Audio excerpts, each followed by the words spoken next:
നമുക്കിന്ന് white sauce pasta ഉണ്ടാക്കാം.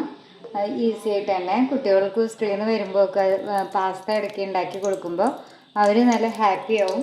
ഇവിടെ കുട്ടികൾക്ക് വൈറ്റ് സോസ് പാസ്ത നല്ല ഇഷ്ടം. അവർ ഇതിൻ്റെ അകത്ത് നമുക്ക് ഒരുപാട് മസാലാസ് ഒന്നും ആഡ് ചെയ്യുന്നില്ല. അപ്പോൾ ഞാനൊരു ചട്ടിയിൽ ആദ്യം കുറച്ച് നെയ്യ് ആഡ് ചെയ്തിട്ടുണ്ട്.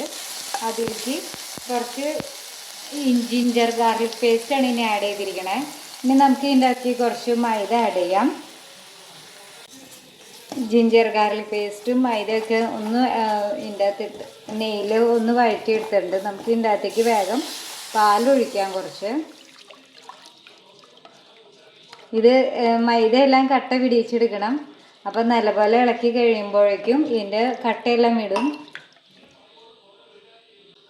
ഇത് ഇളക്കിയപ്പോൾ മൈദയിലെ കട്ടയെല്ലാം ഇട്ടുണ്ട്. ഇനി നമുക്ക് ഇതിൻ്റെ അകത്തേക്ക് കുറച്ച് റെഡ് ചില്ലി സോസാണ് ആഡ് ചെയ്യണത്. ഒരു കുറച്ച് മാത്രം ഒഴിച്ചാൽ മതി. റെഡ് ചില്ലി സോസ് ഓപ്ഷണലാണ്, വേണമെങ്കിൽ മാത്രം ആഡ് ചെയ്താൽ മതി. ഞാനൊരു കുറച്ചൊരു ടേസ്റ്റിന് വേണ്ടിയിട്ട് ആഡ് ചെയ്തതാണ്. നമുക്ക് ഇതിലേക്ക് 2 സ്ലൈസ് ചീസ് ആഡ് ചെയ്യാം.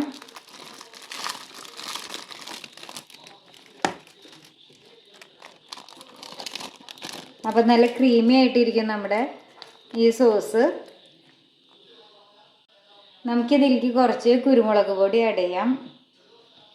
ഇത് നിർബന്ധമില്ല ആഡ് ചെയ്തോളാന്ന്, ഞാൻ കുറച്ചൊരു ഫ്ലേവറിന് വേണ്ടിയിട്ട് ആഡ് ചെയ്യണതാണ്.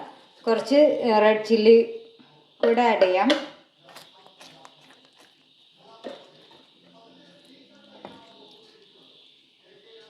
ഇനി നമുക്ക് ഇതിൻ്റെ അകത്തേക്ക് വേവിച്ച് വെച്ചിരിക്കണ പാസ്ത ഇടാം. ഞാനിതിപ്പോൾ കുക്കറിൽ ഒരു 2-3 വിസിൽ കൊടുത്ത് വേവിച്ചതാണ്. അപ്പോൾ നമുക്ക് പെട്ടെന്ന് വേവിച്ചെടുക്കാൻ പറ്റും പാസ്ത. ഇനി നമുക്കിത് ഈ സോസിലേക്ക് ആഡ് ചെയ്യാം.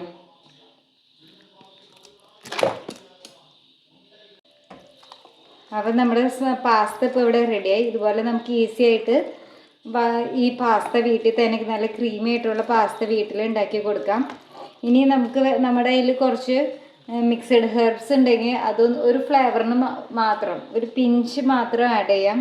ഒരുപാട് വേണ്ട, ഒരു പിഞ്ച് ആഡ് ചെയ്താൽ മതി. ഈ മിക്സഡ് ഹെർബ്സാണ് ഞാൻ. അപ്പോൾ ഒരു റെസ്റ്റോറൻറ്റ് സ്റ്റൈലിൽ നമുക്ക് പിള്ളേർക്ക് ഇത് കൊടുക്കാൻ പറ്റും. അപ്പോൾ നിങ്ങളെല്ലാവരും ഇതൊന്ന് ട്രൈ ചെയ്ത് നോക്കണേ. Okay, bye, thank U.